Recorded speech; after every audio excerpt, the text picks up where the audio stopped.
Bradesco. Entre nós, você vem primeiro. Boa noite. Boa noite. A dona do canil, de onde mais de 100 cães foram resgatados ontem em Embu das Artes, na Grande São Paulo, teve a prisão em flagrante convertida para preventiva. Os cachorros estão em um abrigo onde passam por tratamento para depois ficarem disponíveis para adoção.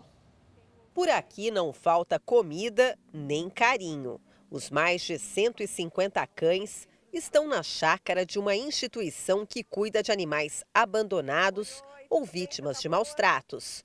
2 toneladas de ração foram doadas por pessoas comovidas com o sofrimento dos cachorros que viviam num canil clandestino em Embu das Artes, na Grande São Paulo. Agora estão todos sendo medicados, cuidados, alimentados principalmente, porque muitos deles estavam se alimentando durante dias, estavam desidratados, então todos estão recebendo os cuidados. Hoje, a Justiça determinou a prisão preventiva da arquiteta Janaína Leibovitch, dona do canil interditado. Ontem, ela foi presa em flagrante. A defesa dela não foi localizada. Entre os animais resgatados, há filhotes e cachorras prenhas. Todos eram mantidos em condições precárias, ambientes sem a menor condição de higiene. Não havia alimentos e muitos ainda estão desidratados e doentes. 3 morreram. Uma das piores coisas que eu já vi na minha vida. Era mais de 5 palmos de sujeira no chão, os cachorros extremamente desidratados, lambendo o chão, procurando água. Desde o resgate, muita gente se interessou por dar um novo lar para os cães. Quando ficarem mais fortes e saudáveis, todos aqui poderão ser adotados. Mas antes será preciso aguardar uma autorização da Justiça. Além de receber vacinas e cuidados veterinários, os cães serão castrados. Os interessados também deverão passar por uma entrevista. Então nós vamos nesses próximos dias nos dedicarmos a fazer todos esses exames, todos esses procedimentos e a partir daí a Prefeitura irá organizar uma feira de adoção para que esses animais possam sair da situação triste que eles viviam para um lar com muito amor e carinho.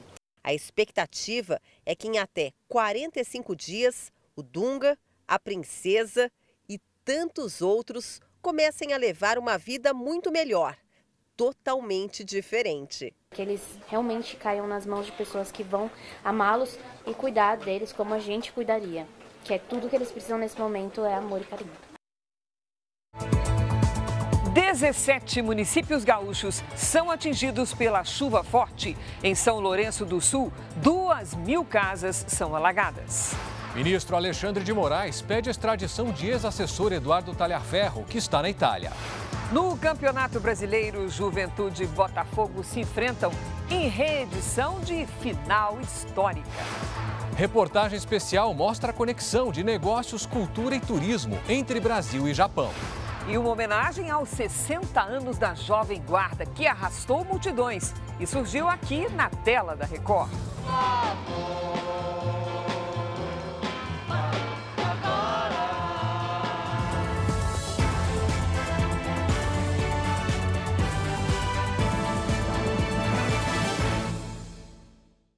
Oferecimento Bradesco Empresas e Negócios. Autoajude-se, abra sua conta PJ.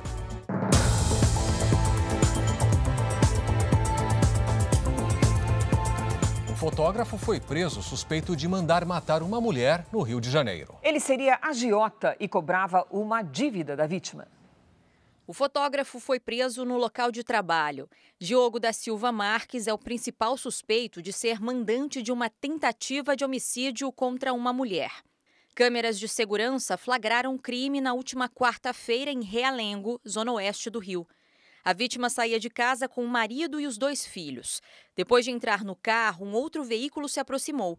Um homem encapuzado desceu e atirou mais de 10 vezes. O criminoso fugiu sem levar nada. A mulher está hospitalizada em estado grave. Segundo a polícia, o suspeito é agiota e cobrava a vítima por uma dívida. A mulher já tinha feito alguns pagamentos, mesmo assim, Diogo teria decidido matá-la. Dias antes do crime, as ameaças se intensificaram por mensagens de áudio.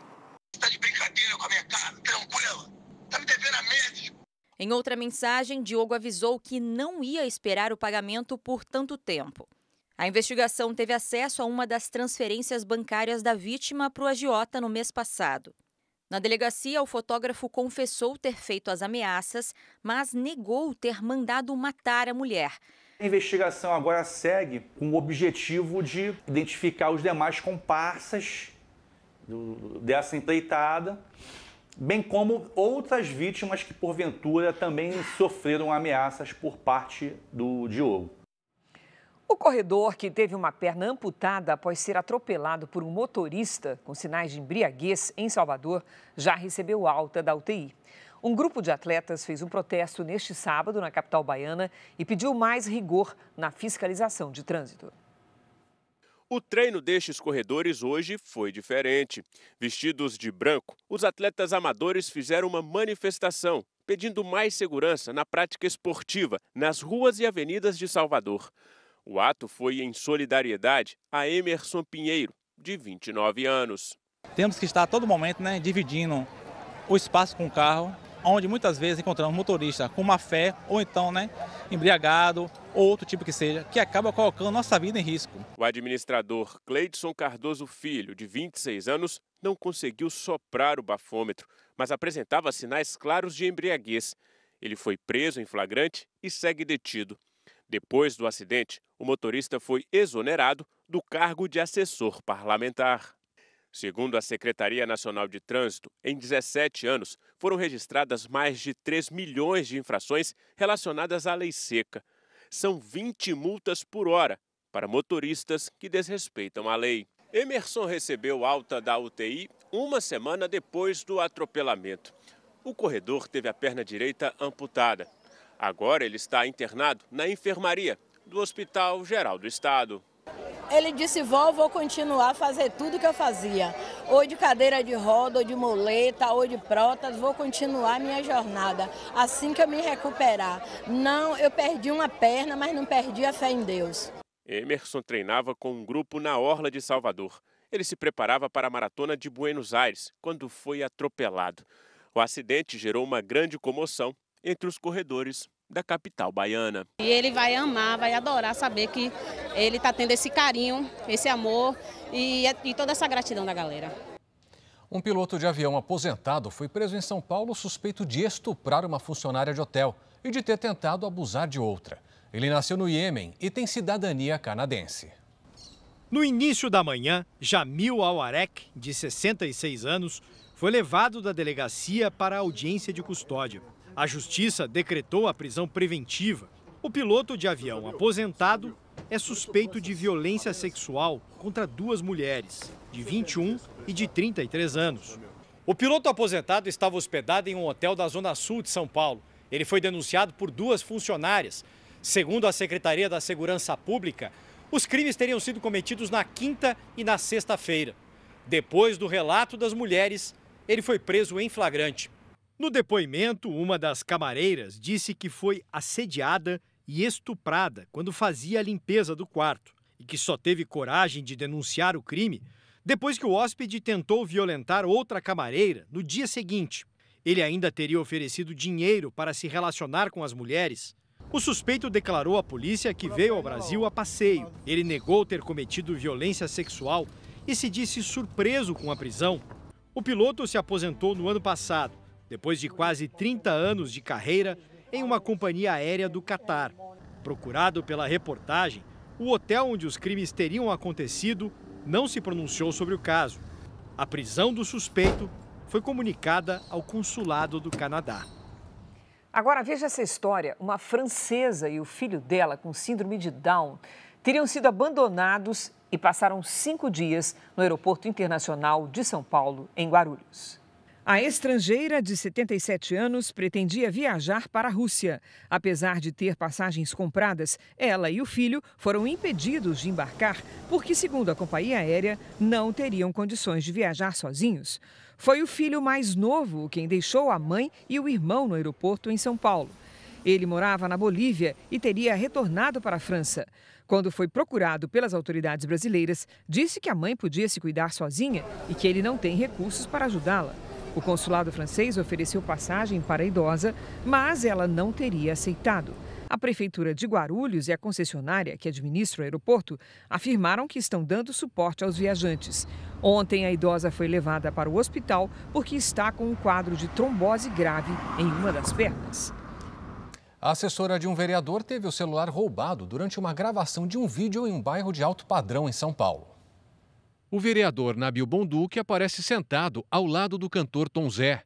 Uma assessora do parlamentar gravava o encontro quando um motoqueiro se aproxima pela calçada, pega o celular dela e foge. A polícia procura pelo suspeito. Um destaque internacional: na Rússia, soldados que lutaram na guerra da Ucrânia dão treinamento militar para crianças.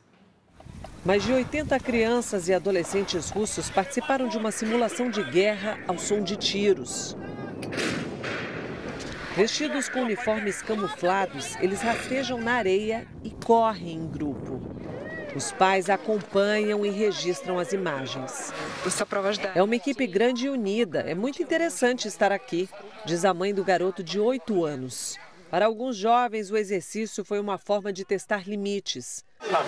Quase morri, disse esta adolescente.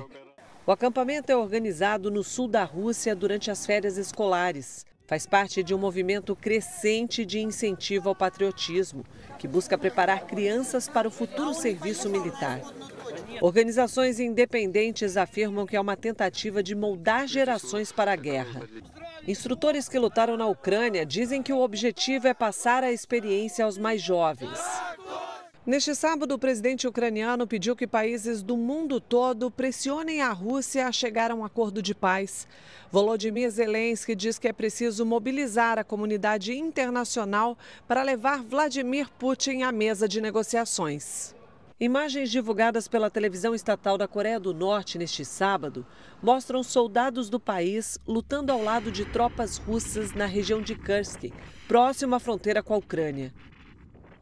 A Venezuela começou hoje uma campanha de alistamento militar nacional. A medida foi anunciada depois que os Estados Unidos enviaram navios de guerra para a costa do país. Segundo o governo venezuelano, mais de 4 milhões de reservistas foram convocados para proteger a soberania da Venezuela.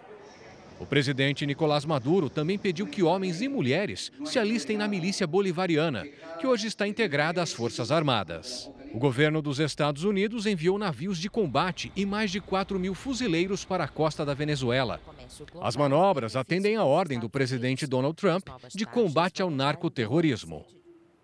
O exército de Israel avança em direção à cidade de Gaza, a maior do território palestino. A ação faz parte do plano do governo israelense de controlar militarmente a região e eliminar os terroristas do Hamas.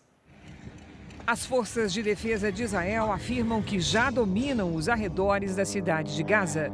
Tanques avançam na região como parte do plano para controlar o território. As operações acontecem em meio a negociações de um cessar-fogo para a libertação de reféns. Hoje, manifestantes foram às ruas de Tel Aviv para pedir o retorno dos mais de 50 sequestrados. Um bombeiro morreu hoje em Portugal durante o combate a um incêndio florestal. É a 4ª pessoa a morrer no país em trabalhos para conter as chamas. Quase 3% do território português foram consumidos pelo fogo. Na Espanha, os incêndios florestais atingiram uma área de mais de 400 mil hectares, a maior já registrada desde 2006. Ao menos 4 pessoas morreram. 6 países enviaram ajuda para os trabalhos de contenção. Segundo as autoridades, temperaturas mais amenas também têm contribuído para o controle das chamas. Uma manobra política pode mudar todo o mapa legislativo nos Estados Unidos. O Senado do Texas aprovou um novo mapa dos distritos eleitorais. Foram 18 votos a favor e 11 contrários. O objetivo é evitar que a oposição democrata consiga o controle da Câmara dos Representantes nas eleições legislativas do ano que vem, no meio do mandato do presidente americano Donald Trump. Os democratas anunciaram que vão entrar na justiça contra esse novo mapa distrital. O governador do Texas, Greg Abbott, já anunciou que vai sancionar a medida. No começo do mês, mais de 50 deputados democratas fugiram para outros estados para tentar boicotar a votação por falta de quórum. O governador pediu à justiça a prisão dos parlamentares e eles voltaram para o Texas. Em resposta ao Texas, o governador da Califórnia, Gavin Newsom, do Partido Democrata, aprovou o plano para um novo mapa de distrito eleitoral no estado. Os eleitores da Califórnia vão decidir em novembro se concordam com a reformulação. Ao menos 12 pessoas morreram na queda de uma ponte em construção na China. Mais de 800 socorristas buscam por 4 desaparecidos. 16 pessoas trabalhavam no canteiro de obras. Segundo as autoridades, houve uma falha em um dos cabos de aço, o que provocou a queda parcial da estrutura no rio. O incidente está sob investigação. E aqui no Brasil, subiu para 17 o número de municípios que registraram danos por causa dos temporais no Rio Grande do Sul desde a quinta-feira. E olha, Cris, é tanta chuva que a capital, Porto Alegre, em um único dia, teve mais chuva do que o equivalente à média do mês de agosto. A chuva forte não para no sul gaúcho e provocou alagamentos em São Lourenço do Sul. Mais de 2.000 casas foram inundadas pelo transbordamento de um córrego. 22 pessoas que vivem em áreas de risco foram removidas. Nós tivemos um volume muito intenso de chuvas na zona rural, mas também na zona urbana. Lamentavelmente, nós tivemos a nossa população perdendo tudo novamente, porque nós somos um município que, segundo estudos do Serviço Geológico do Brasil, 80% da nossa área urbana está em zona de risco. Segundo a Defesa Civil, 17 municípios relataram algum tipo de dano provocado por temporais. Em Pinheiro Machado, na região da Campanha, a água encobriu uma ponte. No leste do estado, parte da estrada que leva a áreas rurais foi arrancada pela correnteza. Inclusive, a Defesa Civil do Estado foi acionada para apoiar o município, já está enviando ajuda humanitária, colchões, alimentos, água, para poder apoiar aquele município ali, que em tese foi um dos mais afetados. Em Santa Cruz do Sul, no Vale do Rio Pardo, a tempestade com pedras de gelo veio acompanhada de ventania. Em Porto Alegre, casas que ficam em bairros próximos ao Guaíba foram invadidas pela água. Em 48 horas, choveu o esperado para todo o mês. Desde a enchente do ano passado, os diques que protegem os pontos vulneráveis da capital são monitorados continuamente. Desta vez, foram suficientes para conter o avanço da água. Bem diferente do que aconteceu em maio do ano passado, quando as ruas da cidade desapareceram debaixo d'água. Apesar dos transtornos, não há desalojados no estado. Mas 80 pessoas ainda vivem em 6 abrigos criados durante as enchentes do ano passado. Esses alojamentos ficam em cidades que não foram afetadas pelas chuvas dos últimos dias. Hora da previsão do tempo. Quem está conosco hoje é a Lidiane Sayuri. Oi, Lid, boa noite. As tempestades vão continuar no Rio Grande do Sul? Olha, Cris, em parte do estado gaúcho, sim. Boa noite para você. Clébio, boa noite. E uma boa noite para você que está com a gente. Amanhã, a frente fria avança lentamente pela costa da região sul e ainda provoca temporais no extremo norte do Rio Grande do Sul e entre Santa Catarina, Paraná até o sul de Mato Grosso do Sul. A quantidade de água pode causar transtornos no centro catarinense e sul paranaense. Em Curitiba, sol entre nuvens e chance de garoa à noite. Máxima de apenas 20 graus pela manhã.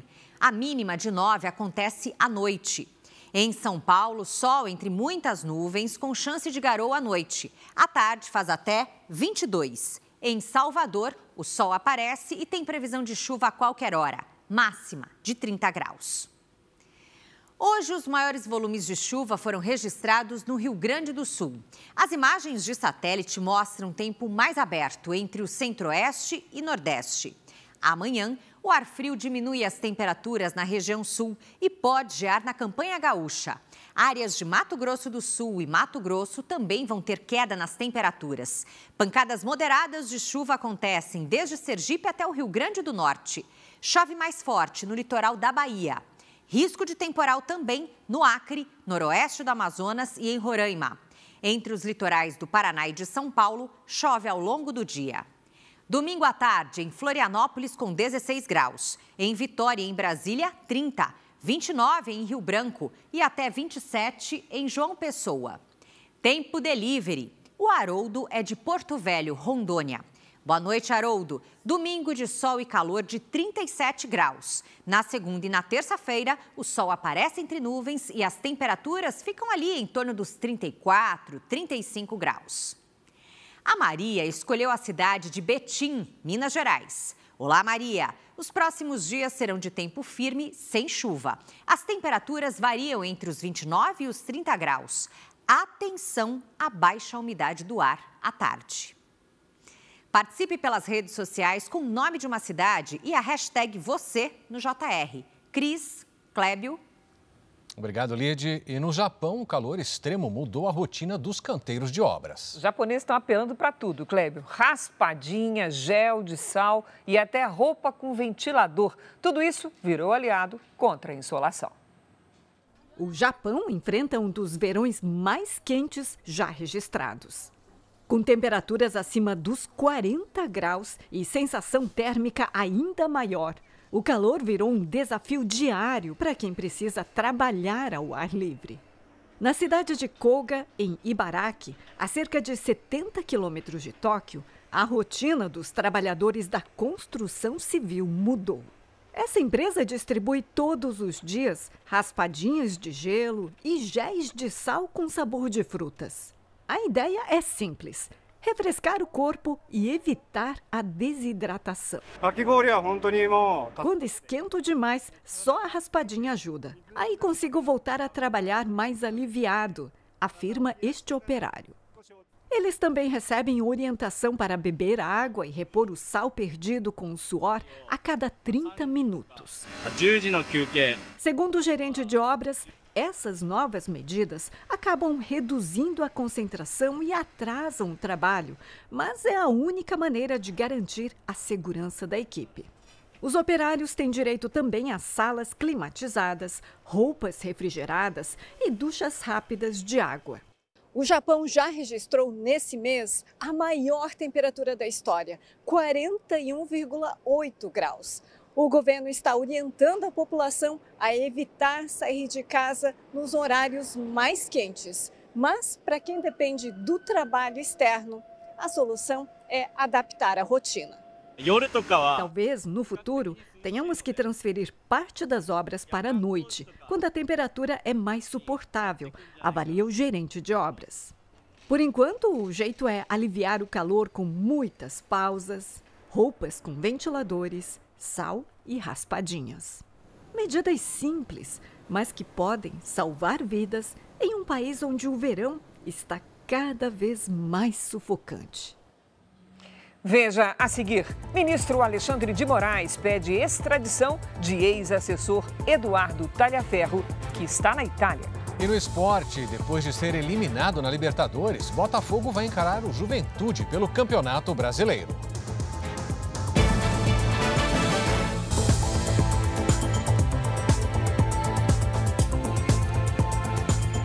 Tema de destaque na semana, as investigações da Polícia Federal contra crimes cibernéticos relacionados a abuso sexual de crianças e adolescentes nas redes sociais reforçam a discussão sobre a regulação das Big Techs. E somente no primeiro semestre deste ano, Cris, a PF fez mais de 500 operações contra esse tipo de crime. Mariana, hoje com 22 anos, usa as redes sociais desde os 12. Durante a pandemia, ela começou a produzir mais conteúdos e só via vantagens. No início foi muito bom porque eu fiz muitas amizades, tanto de quem gravava vídeo quanto de quem me assistia. Muita gente vinha falar comigo. Na época, os pais monitoravam os conteúdos postados pela jovem, mas ela confessa que, por vergonha, escondia muitas mensagens que recebia. Hoje, adulta, Mariana percebeu o lado negativo da exposição. Se eu visse uma coisinha assim minimamente negativa, eu já me afetava muito. Tive depressão, até transtornos alimentares. Além de mensagens indelicadas que podem mexer com a autoestima de uma criança ou adolescente em formação, esses jovens estão vulneráveis a todo tipo de crime, sobretudo os de abuso sexual. Pessoas criando perfis falsos para se aproximar dessas crianças com um nítido interesse sexual, seja para ela enviar imagens, seja para ter encontros presenciais com intuitos sexuais. Somente no primeiro semestre, a Polícia Federal fez mais de 500 operações de combate a crimes cibernéticos relacionados a abuso sexual infanto-juvenil. 244 pessoas foram presas e 56 vítimas resgatadas. A PF faz um alerta do que não deve ser postado nas redes. O abusador utiliza os dados da criança ou do adolescente ou dos familiares para criar um perfil falso para se aproximar da vítima. Então, ele vê o que a vítima gosta, onde estuda, locais que frequenta, onde a mãe trabalha. Quem já viu o filho passar por isso sabe a importância da vigilância dos pais. Eu sempre tive isso, de estar vendo o celular, né? Até que eu acho que para filho não tem essa de privacidade, né? Você tem que estar de olho mesmo. E teve um episódio que sim, eu achei que ela se colocou em perigo ao fato de falar onde estudava para um rapaz que ela não conhecia, que ela estava conversando pela internet. Eu falo para os pais, se você não der essa atenção, alguém vai dar. Se você não conversar sobre os perigos ou sobre sexualidade, alguém vai conversar. Então, normalmente, são os abusadores.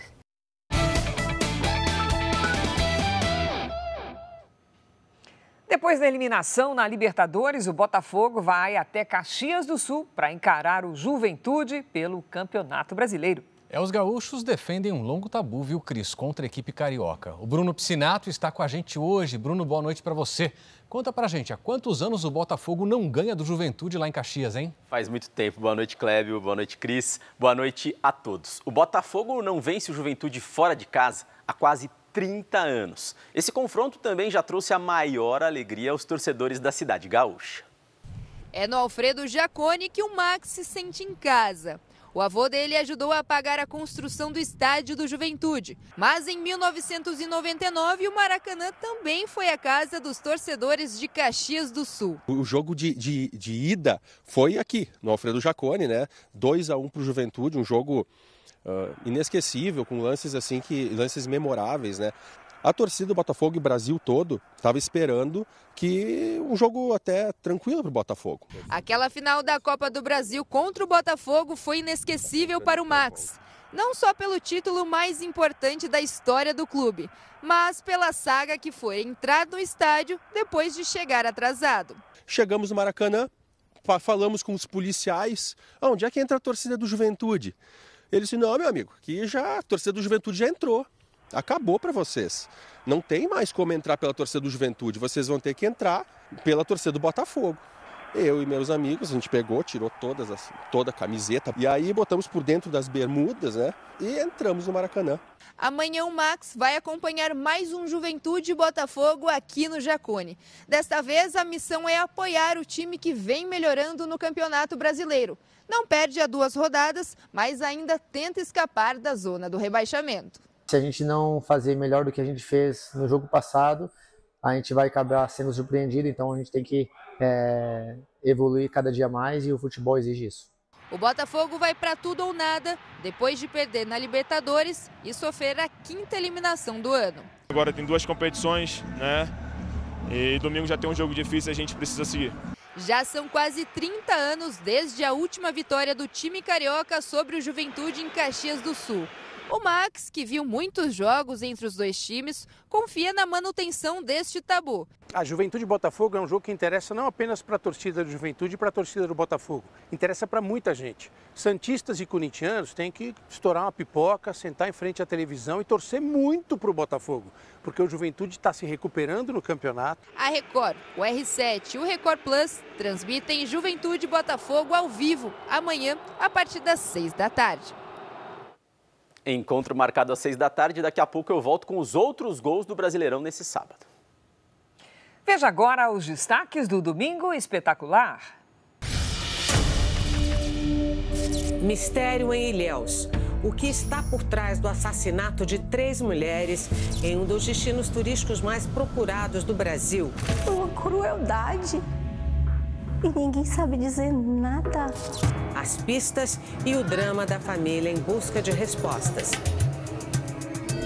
Uma ação criminosa que se multiplica nas grandes cidades do Brasil. A cada hora, mais de 6 celulares são roubados ou furtados no país. Beatriz Casadei estava nessa posição quando o ladrão passou e levou o celular dela. Aquele grito está entalado na garganta de milhões de brasileiros que convivem diariamente com o medo, com a falta de liberdade.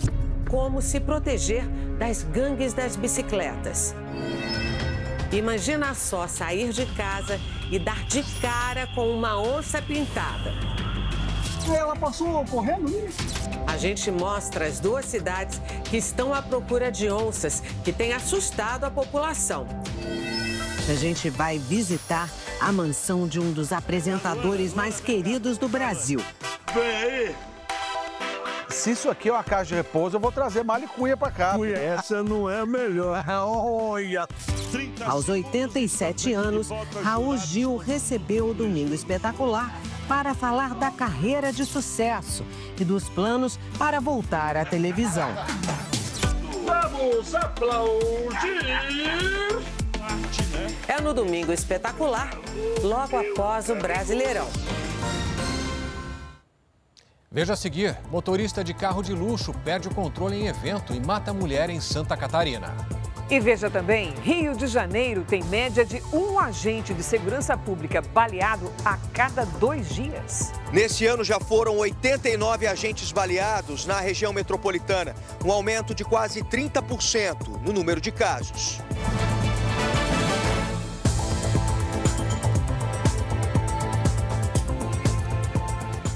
Uma mulher morreu atropelada durante uma exibição de carros de luxo na rua, no Rio Grande do no sul de Santa Catarina. O acidente aconteceu durante uma arrancada de carros de luxo no município de Grão-Pará. O evento foi organizado para demonstrar ao público a potência dos veículos, mas o motorista perdeu o controle da direção e avançou sobre a grade de proteção. Uma mulher de 38 anos que assistia ao evento foi atingida. Ela chegou a receber atendimento médico no local, mas não resistiu. Outras 2 pessoas tiveram ferimentos leves e foram encaminhadas para um hospital da região. O motorista foi preso em flagrante por homicídio culposo na direção de veículo automotor, mas acabou solto depois de pagar fiança. Em nota, a prefeitura declarou que não autorizou manobras em alta velocidade e que se solidariza com as vítimas e familiares. E por conta desses abusos que a gente tem visto, um projeto de lei em análise na Câmara dos Deputados quer alterar o Código de Trânsito Brasileiro, justamente para evitar acidentes como esse que a gente acabou de ver. Ficaria muito mais correto, né? Porque o texto propõe que só motoristas com mais de 25 anos e sem histórico de multas podem dirigir carros e motos de alta cilindrada. O tempo parece ter parado na vida da Raquel. Já se passaram 1 ano e 1 mês que ele se foi. E parece que a dor, a saudade só aumenta. O marido dela, Edinaldo de Souza Mendes, dirigia de volta para casa quando foi atingido por um carro esportivo. O motorista vinha em alta velocidade e tentou fazer uma ultrapassagem em um local proibido. Então, meu marido foi assassinado. A arma deles aquele dia foi um carro. Edinaldo foi socorrido e levado para o hospital, mas não resistiu. O motorista que causou o acidente responde pelo crime em liberdade. Nessa semana, outro grave acidente envolvendo um carro esportivo aconteceu em São Paulo. O influenciador Samuel Santana furou o sinal vermelho com um conversível de luxo e bateu em um outro veículo. Dirigir um carro comum é bem diferente do que conduzir um esportivo de alta cilindrada, como estes daqui, que chegam a ter quase 10 vezes mais potência do que um veículo popular. Por isso é preciso ter muito cuidado, ou qualquer erro pode provocar um grave acidente. Você tem que dosar muito mais o acelerador, né, que ele é muito mais sensível, né? Então, se você pisar demais numa curva, a chance de você perder a traseira é muito grande. Para dirigir um carro desse, a atenção redobrada, eu digo que é pouco, teria que ser no mínimo triplicada. Em Brasília, um projeto de lei do deputado Fred Linhares, do Republicanos do Distrito Federal, pede uma alteração no Código Brasileiro de Trânsito. Se aprovado, só condutores com mais de 25 anos e sem infrações graves ou gravíssimas cometidas nos últimos 5 anos poderiam dirigir carros com mais de 200 cavalos de potência ou motos acima de 500 cilindradas. O projeto aguarda parecer da Comissão de Viação e Transportes. Esse projeto é de suma importância. Eu acho que ele vem num desenho do que já acontece dentro do mundo. O carro pode ser o condutor das maiores alegrias, mas também ele pode trazer a maior tristeza se você não souber conduzi-lo. Agora veja esse dado. O Rio de Janeiro registrou um aumento de 30% no número de agentes de segurança baleados em serviço. A vítima mais recente foi um policial penal, atingido por 8 tiros durante uma tentativa de assalto.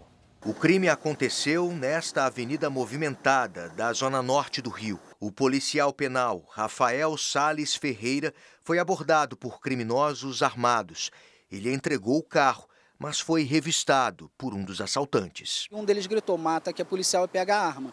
Nesse momento ele se desvencilhou da arma para se salvar e aí nesse momento provavelmente eles pegaram o armamento. Rafael foi baleado 8 vezes e os criminosos fugiram sem levar o veículo. Socorrido por pessoas que passavam pelo local, ele foi levado para um hospital particular. O policial penal completou 42 anos hoje. Graças a Deus nenhum órgão vital foi atingido. Assim, a gente só tem a agradecer e comemorar mais esse aniversário dele. Peritos da Polícia Civil encontraram cápsulas de pistola espalhadas pelo chão. Os agentes buscam imagens de câmeras de segurança que possam ajudar a identificar os criminosos. Nos últimos 30 dias, o Rio de Janeiro registrou média de um agente de segurança pública baleado a cada 2 dias na região metropolitana. Somente neste ano, 89 foram baleados, um aumento de 30% em relação a 2024. Metade das vítimas estava fora de serviço. Entre os baleados estão 64 policiais militares. 29 morreram. O modelo de enfrentamento, modelo voltado apenas para a operação policial, vulnerabiliza muito, os agentes. O caminho passa pela integração da atuação das forças de segurança, do partilhamento de informação e da perspectiva de mudar essa lógica de enfrentamento direto. Em nota, a Secretaria de Segurança Pública do Rio de Janeiro declarou que desconhece a metodologia usada no levantamento do Instituto Fogo Cruzado. A pasta afirma que já investiu mais de 4 bilhões de reais nas forças públicas de segurança do Estado e que lamenta profundamente a perda de agentes. Em menos de 2 décadas, o consumo abusivo de álcool dobrou entre as mulheres que vivem nas capitais brasileiras. Esse dado extremamente preocupante, Cris, é de um estudo da Universidade Federal de Minas Gerais, que analisou entrevistas feitas pelo Ministério da Saúde. Há um ano, Letícia decidiu parar de beber. O consumo excessivo de álcool já afetava o desempenho dela nos estudos e no trabalho. Mal-estar, aquele inchaço, aquela ressaca, aquilo me impedia de fazer as coisas básicas da minha vida. Um estudo da Universidade Federal de Minas Gerais revelou que o consumo abusivo de álcool entre as mulheres praticamente dobrou nos últimos anos. Passou de quase 8% em 2006 para mais de 15% em 2023. O aumento foi observado em 24 das 27 capitais do país. O perfil das mulheres também chama a atenção. Em geral, elas têm entre 24 e 34 anos, média e alta escolaridade e são mais ativas no mercado de trabalho. Os homens, eles consomem mais álcool abusivo do que as mulheres, mas eles se mantiveram estáveis durante todo o período. Muitas vezes uma frequência maior de algumas doenças, né, cardiovasculares, né? Isso também pode estar associado ao aumento do uso do álcool. A pesquisa considera consumo abusivo, no caso das mulheres, a ingestão de 4 doses ou mais em uma única ocasião. Foram analisados dados de 54 mil entrevistas anuais feitas pelo Ministério da Saúde. Diagnosticada com sobrepeso e hipertensão aos 24 anos, Letícia hoje tem cada vez mais certeza que parar de beber foi a melhor decisão. Eu tenho sede de viver muitos anos e muitos anos bem.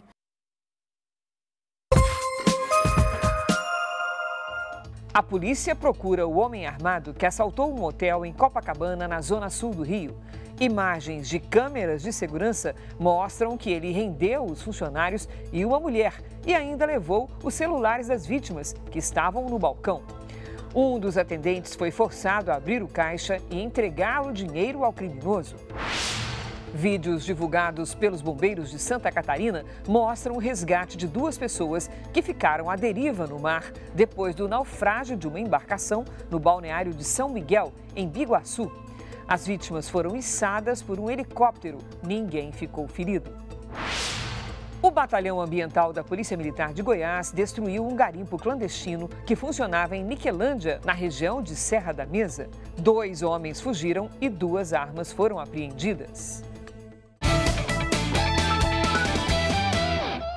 A rodada do Brasileirão começou neste sábado e já teve goleada. Não é mesmo, Bruno? É isso sim, Cris. Foram 6 gols na mesma partida. O Red Bull Bragantino derrotou o Fluminense por 4-2 e encerrou uma sequência de 8 derrotas seguidas. O Bragantino teve um começo arrasador e fez 2 gols em 3 minutos. John abriu o placar. Eduardo Sacha fez o segundo. O Fluminense descontou no fim do primeiro tempo com Hércules. Na segunda etapa, o uruguaio La Quintana fez 3-1 Bragantino. Lúcio Acosta diminuiu para o Flu mais uma vez. Só que Davi Gomes fez o 4º dos donos da casa. Final, Bragantino 4, Fluminense 2. E o Cruzeiro venceu em casa o Internacional e assumiu o 2º lugar do campeonato. Matheus Pereira marcou um golaço por cobertura para o Cruzeiro. Pouco tempo depois, o Inter vai responder com Bruno Tabata chutando da entrada da área 1-1. Mas aí o artilheiro do campeonato, Caio Jorge, apareceu e marcou o 15º gol dele na competição e garantiu a vitória do Cruzeiro, 2-1. O Inter está em 12º lugar. E amanhã, encontro marcado a partir das 6 da tarde, a Record, o R7 e o Record Plus vão transmitir Juventude e Botafogo ao vivo de Caxias do Sul por mais uma rodada do Campeonato Brasileiro. Hoje eu fico por aqui, Cris, Clébio, bom jornal. Valeu, Bruno. A Procuradoria-Geral da República tem até segunda-feira para se manifestar sobre as explicações da defesa do ex-presidente Jair Bolsonaro em relação aos descumprimentos de medidas cautelares. O prazo foi fixado pelo ministro Alexandre de Moraes do Supremo Tribunal Federal. Os advogados de Jair Bolsonaro alegam que ele não descumpriu as medidas cautelares e afirmam que a investigação da polícia tenta desmoralizá-lo. A Procuradoria-Geral da República também analisa o relatório da Polícia Federal, que indiciou o ex-presidente e o filho dele, o deputado Eduardo Bolsonaro, por coação de autoridades brasileiras. O prazo para a PGR decidir se apresenta essa denúncia é de 15 dias. Mas o procurador-geral, Paulo Gonet, pode requisitar novas diligências e a contagem seria interrompida. Caso a decisão da PGR seja pela denúncia imediata, é aberto um novo prazo de 15 dias para que a defesa se manifeste. A partir daí, o ministro relator Alexandre de Moraes libera o processo para julgamento. Nesse julgamento, os ministros do Supremo vão decidir se aceitam ou não a denúncia contra Bolsonaro e o filho Eduardo. Se aceitarem, os investigados se tornam réus e passam a responder a uma ação penal por suspeita de coação e tentativa de obstrução de investigação. Com mais de 170 páginas, o relatório da Polícia Federal apontou que Jair Bolsonaro e o filho atuaram para intimidar testemunhas e influenciar depoimentos no inquérito que investiga uma suposta trama golpista. Ainda segundo a PF, o ex-presidente violou medidas cautelares com postagens e compartilhamento de mensagens nas redes sociais, além de ter mantido contato com outros investigados. Na defesa entregue no Supremo, os advogados afirmaram que o ex-presidente é vítima de lawfare, ou seja, o uso de instrumentos jurídicos para perseguir e prejudicar adversários políticos.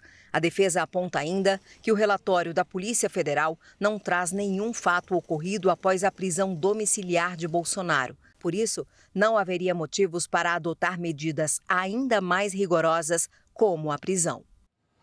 O ministro Alexandre de Moraes, do Supremo Tribunal Federal, pediu a extradição do ex-assessor Eduardo Talhaferro. Ele foi denunciado pela Procuradoria-Geral da República por crimes como violação de sigilo funcional, coação no curso do processo e abolição violenta do Estado Democrático de Direito. Eduardo Talhaferro está na Itália. O ex-assessor é investigado pelo vazamento de mensagens trocadas entre servidores do gabinete do ministro Alexandre de Moraes no Supremo Tribunal Federal e no Tribunal Superior Eleitoral. O Itamaraty vai encaminhar o pedido de extradição ao governo da Itália. O pianista brasileiro Miguel Proença morreu aos 86 anos no Rio de Janeiro. Nascido na cidade gaúcha de Quaraí, Miguel Proença começou a ter aulas de piano ainda criança. Com mais de 30 álbuns gravados, também foi professor universitário, gestor cultural e secretário estadual de Cultura do Rio, cidade que escolheu para morar.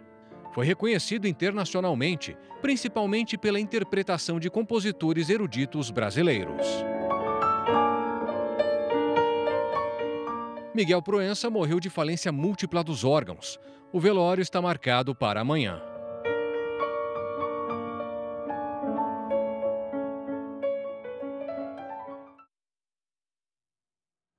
Notícia importantíssima para a saúde da mulher. Um novo teste feito com uma tecnologia 100% brasileira pode reduzir os casos de câncer do colo do útero. É verdade, Cris. E olha, aqui no Brasil há mais de 17 mil novos registros da doença por ano, segundo dados do Instituto Nacional do Câncer.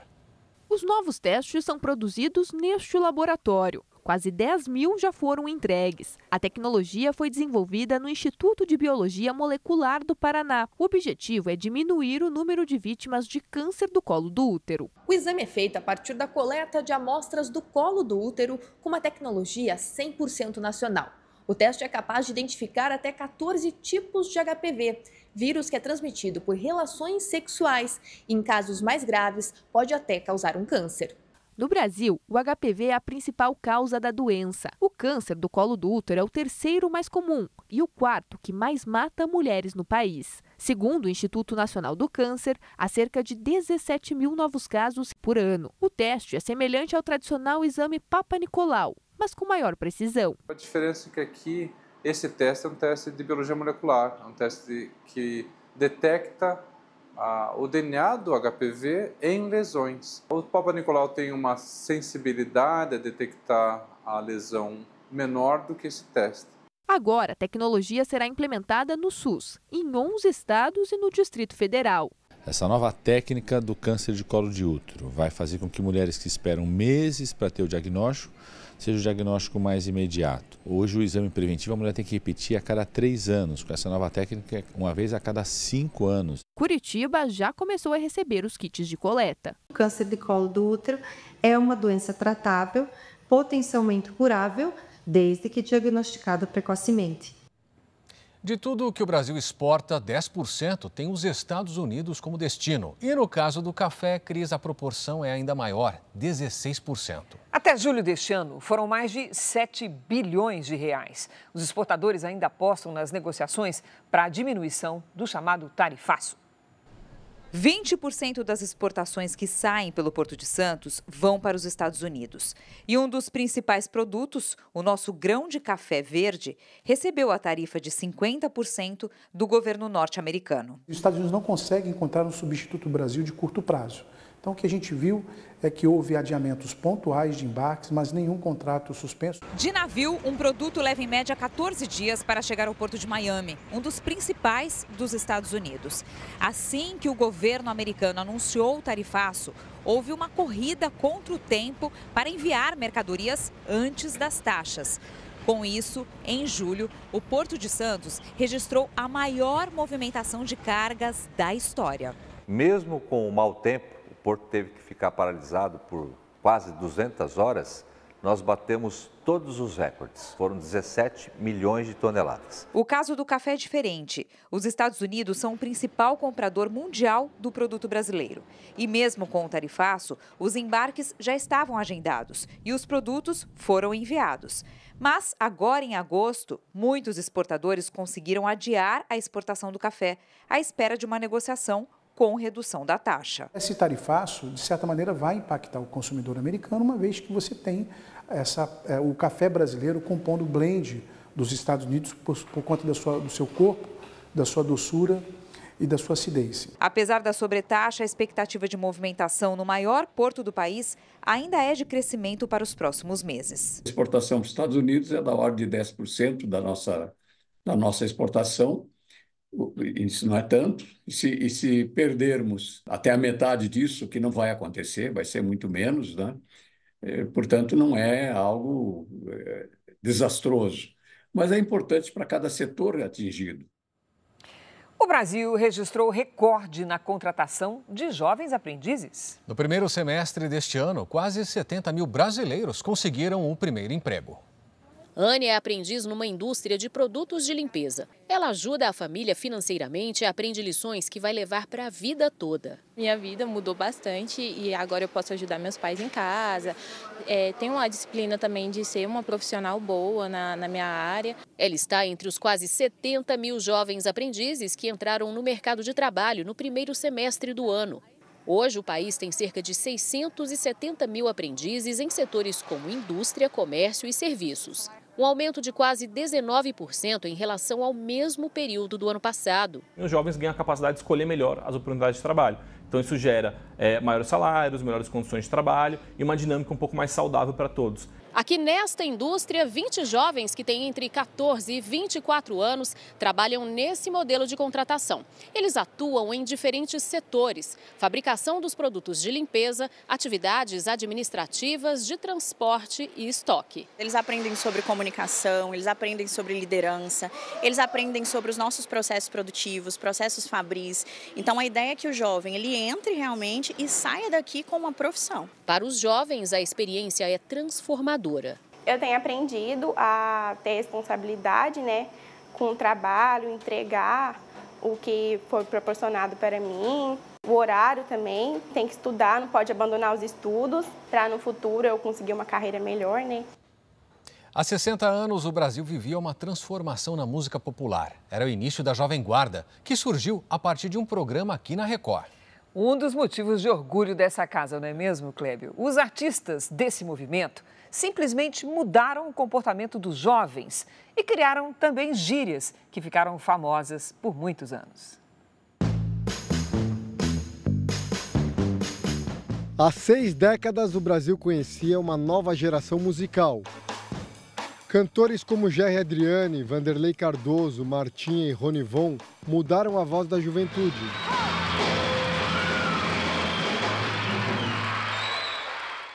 Quem comandou essa transformação foi o trio, Roberto, Erasmo e Vanderleia, ou, na linguagem da época, o Brasa, o Tremendão e a Ternurinha.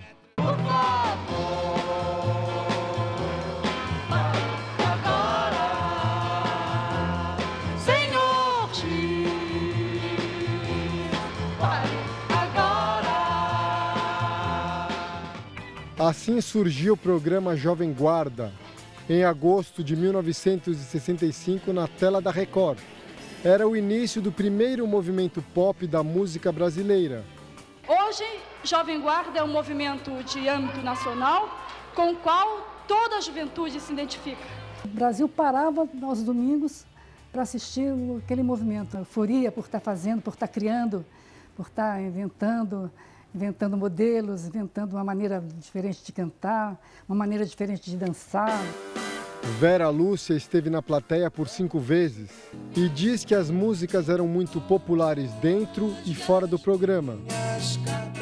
Era muito festivo, muito festivo. Todo mundo ia lá para cantar, para ouvir. Naquela época se fazia muito bailinho nas casas dos jovens e se tocava muito essas músicas. Então ficou decorado na cabeça da gente. Ô Maringá, ô Maringá, volte aqui pro meu sertão.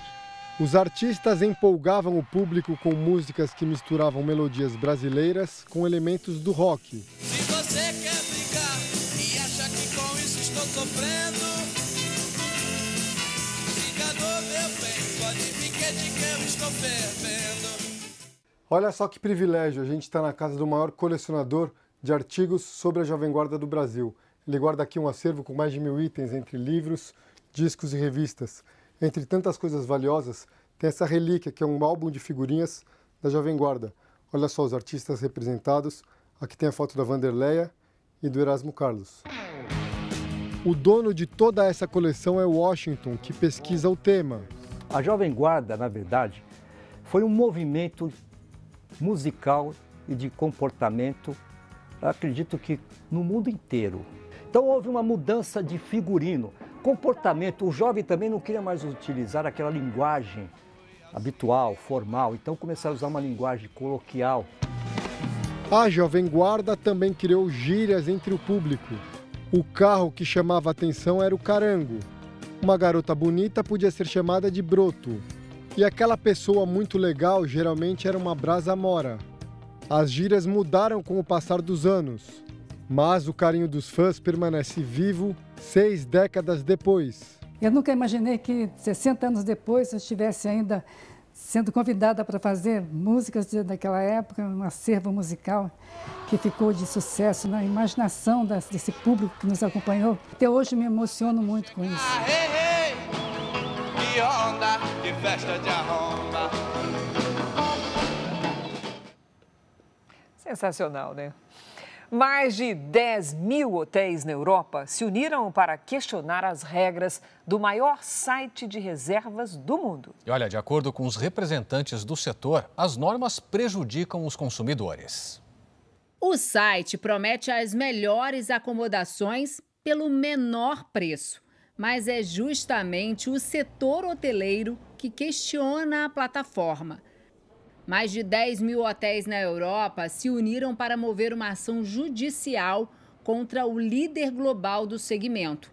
Os empresários alegam que o mega site de acomodações impede que os hotéis ofereçam preços mais baixos. A regra não permite que um hotel divulgue diárias mais baixas em outras plataformas e nem mesmo no próprio site. A ação coletiva pede indenizações por perdas financeiras registradas entre os anos de 2004 e 2024. O processo tem como base uma decisão do Tribunal de Justiça da União Europeia que considera a cláusula uma violação da lei de concorrência. Houve forte adesão do setor, inclusive aqui em Portugal. Com isso, o prazo para que representantes do setor hoteleiro entrem na ação judicial foi prorrogado até o dia 29 de agosto.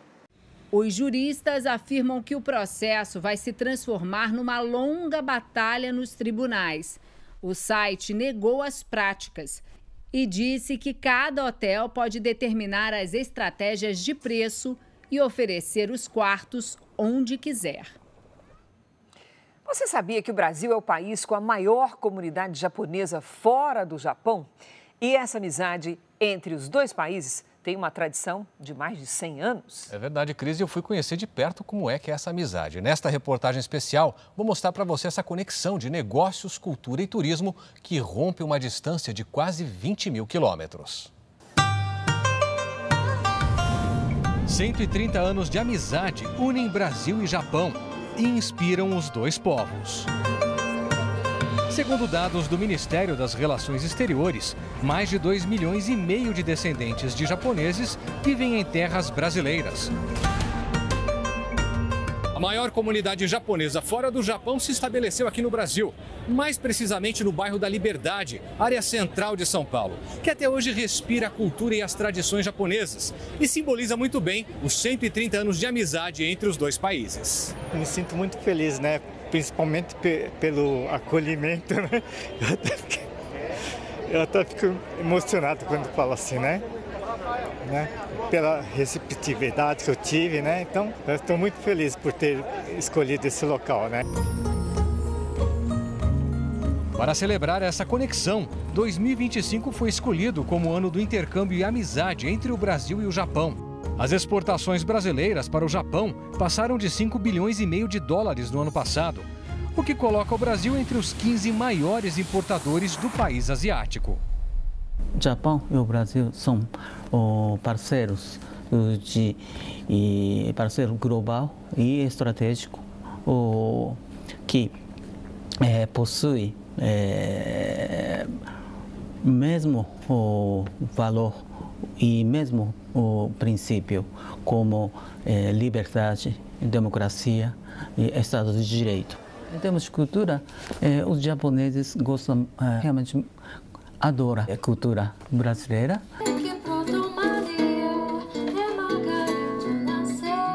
O Ken-san, forma respeitosa como os japoneses se tratam, morou no Brasil por quase 15 anos. De volta a Tóquio, resolveu montar uma banda que toca do samba e MPB à bossa nova.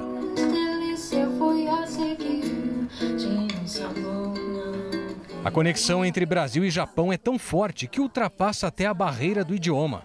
Na província de Aichi, perto de Nagoya, uma das maiores cidades do Japão, um projeto criado há 20 anos para apoiar crianças estrangeiras tem ajudado principalmente as famílias brasileiras que se mudam para o Japão. As crianças brasileiras tinham dificuldades para acompanhar as aulas porque elas não entendiam as letras japonesas e ficavam frustradas. Percebendo isso, decidi criar o projeto para ajudar no aprendizado e também para combater o preconceito. A Kátia se mudou com o marido e a filha, Aiko, para o Japão há 5 anos e conta que o projeto ajudou na integração não só das crianças, mas também dos adultos. No meu caso, ainda é bem difícil. Eu sei me virar um pouquinho, mas nem tanto. Ela já serve como tsuyaku, como tradutora para mim. A Júlia, que veio de Fortaleza e já está há 7 anos no Japão, se sente em casa no meio dessa turminha. Já que eu falo japonês fluentemente, um sotaque ok, eles não me excluem de nada.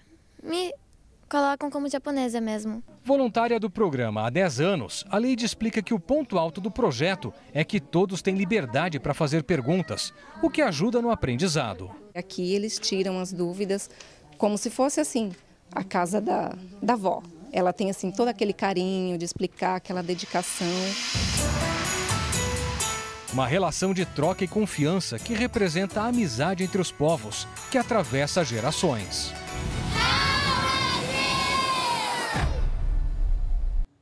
Tá, e eles gostam mesmo da gente, viu? Sensacional. O Jornal da Record termina aqui, mas você pode assistir a edição completa ou ouvir a nossa versão em podcast no Record Plus e em todas as nossas plataformas digitais. E não se esqueça, a programação da Record está ao vivo e de graça no Record Plus. Fique agora com a Patrulha do Consumidor no Cidade Alerta, edição de sábado. E na sequência tem Super Tela com o filme Covil de Ladrões. Não perca! Boa noite, bom domingo para você. Boa noite, ótimo domingo.